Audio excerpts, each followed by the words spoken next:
but ultimately the subject matter here is about domestic disputes, right? Domestic violence. And we are in Domestic Violence Awareness Month, which is something that this ministry is championing against.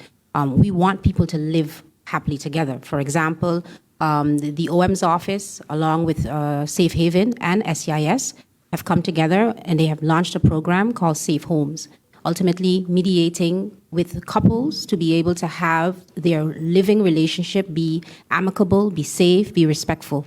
So there are efforts within this ministry and our partners to be able to support relationships to be as healthy as possible. Circumstances happen where altercations does take place, but again, the police as well as the OM's office is saying that they are following the law as it is stated, and once either party or both parties file a claim against each other, they must act accordingly and investigate until the end.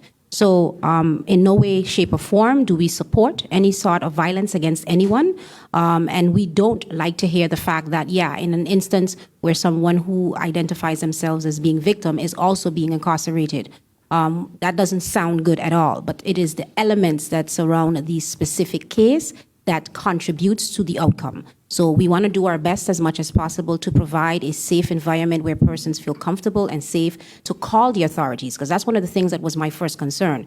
How does this feel to the community and those who are in these circumstances? They will no longer feel comfortable to call the police if they themselves are going to be arrested. I've even expressed, is there not a window or a space where it is expected that self-defense comes into play? So if the other person or the perpetrator in this case has physical defense marks, do we identify them as defense marks? So the conversations are happening, and we're trying to see if there's any particular policy that could build around it.